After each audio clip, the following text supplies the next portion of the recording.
Hey y'all, this is Ange, and I just wanted to give you an update on the Hogwarts Castle. It's 6,020 pieces. It's the 5th largest Lego set.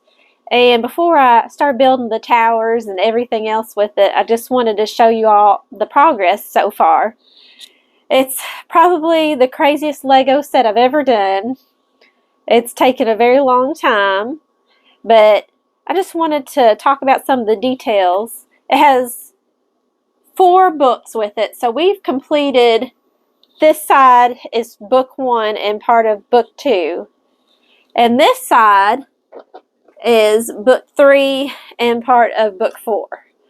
So that's where I'm at. I've actually started some more on this side, and I was getting ready to build the towers, but then I was worried y'all wouldn't be able to see the inside, so I'm just going to move some things around so I can show you the details.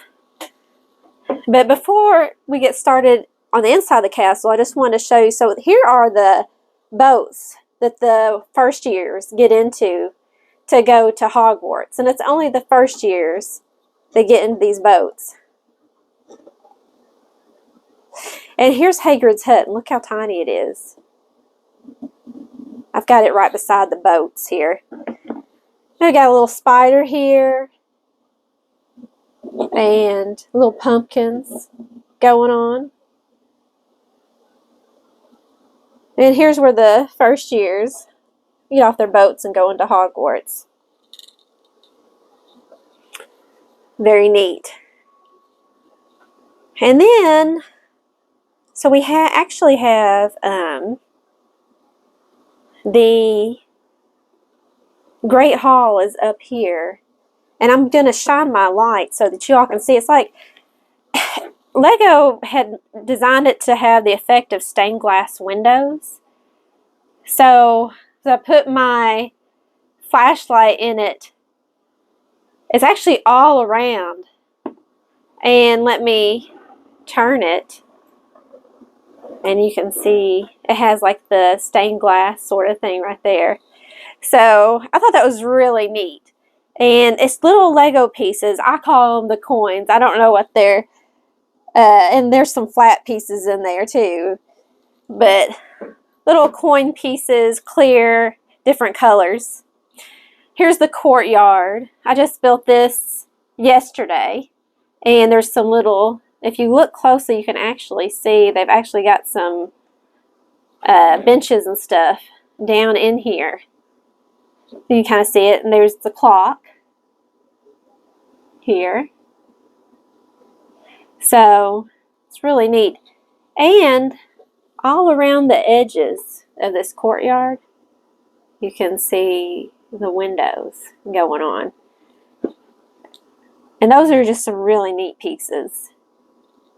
I think these are probably the coolest windows I've ever seen on any Lego set because they're all different. I mean, they paid so much attention to detail with this. It's really, if you're a fan of Harry Potter, this is like a collector's, dream. So I'm going to flip this around.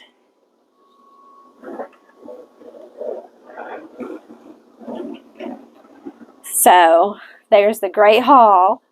And you can kind of get a view of the stained glass windows on the other side. It has the 4 flags for the houses up here at top. At the bottom, you see all the benches and the candles here. And you see the headmaster's chair right here with Dumbledore's chair. I say that's Dumbledore's chair. There's a lot of Professor Umbridge in here that I'm not really liking very much. Because she was so mean, but that's Dumbledore's chair as far as I'm concerned. And by Umbridge, as you see here, let me turn it this way so you can see the flags. On the wall, that's where she made all her rules and stuff. Remember, they would pin them on the wall. And here's the flags. So you have Gryffindor and Hufflepuff, Slytherin, and Ravenclaw, of course.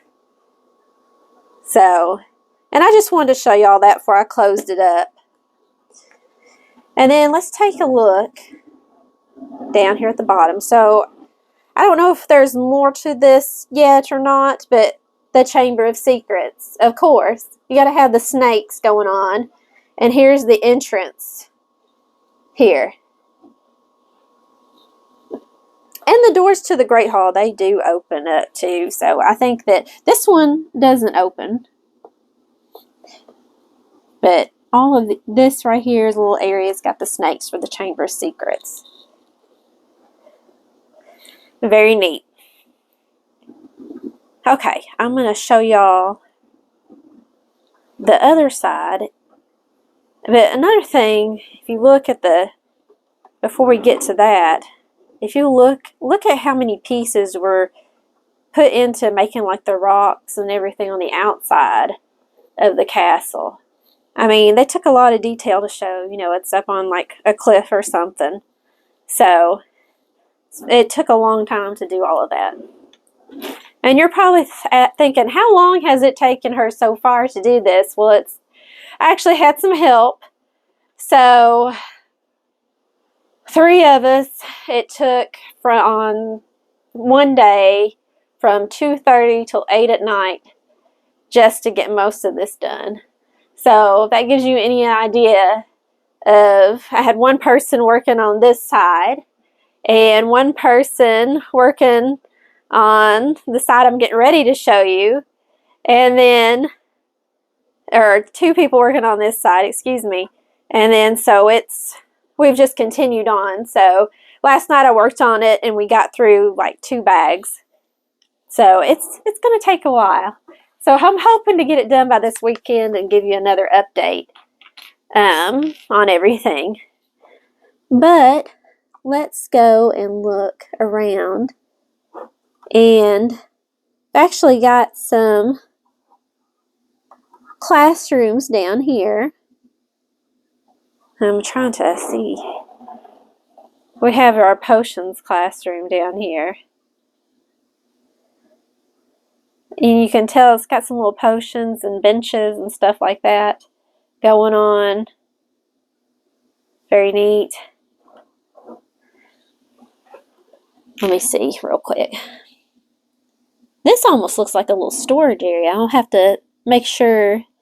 It's got some lamps and stuff just sitting around. That doesn't look like a classroom, but that is a potions classroom. Snape's classroom. All right, let's flip it around a little bit so you can see it. And then this kind of follows the story from the first book. So let's flip it over here so we can remember when Harry Potter was trying to go down and he ran into Professor Quirrell.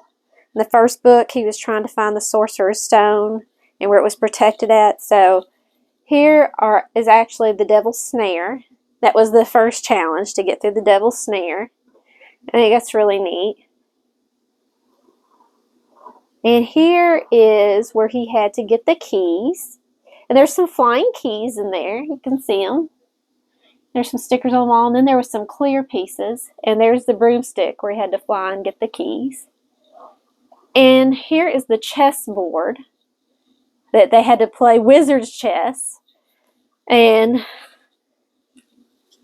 Harry and Ron and Hermione all did that. And there's the mirror of Erised here. And there's all the flames. I thought that was cool how they made it.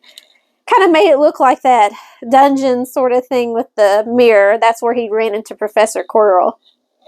And also here, up here, it says the Chamber of Secrets has been opened. And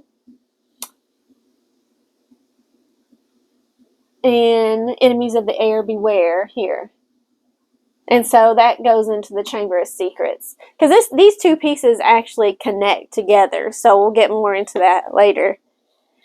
And then this is probably my favorite. This is Defense Against the Dark Arts classroom. This is like my very favorite classroom so far. And I don't know if it's completed yet. But I just wanted to show you before we did any more work. It's kind of taken a little bit from each of the Defense of the Dark Arts teachers. And you can kind of, this is Lupin's phonograph right here. There's Professor Umbridge's office is over here. But there, look on the wall. There's some Cornish pixies. And if you remember, that was from book number 2, when Gilderoy Lockhart had the Cornish pixies. So I think it's really neat. This is my favorite by far, because I know that Harry Potter spent a lot of time in there. And this is Evil Umbridge's office, and I don't know if it's completed yet, but it looks like it has her plates on the wall. And then remember they had cats on them and stuff. And that's where Harry would sit, and she would make him write in ink on his hand. I shall not tell lies, so that's her office so far. But yeah, it's coming along. We've got a lot more to show you. So stay tuned. And thanks to everybody that's subscribed so far. And if you're fixing to subscribe, then drop me a comment and say hey, or so that I can say hey. But thanks for watching, and I have more videos out pretty soon because I have a lot of Lego sets. So talk to you later.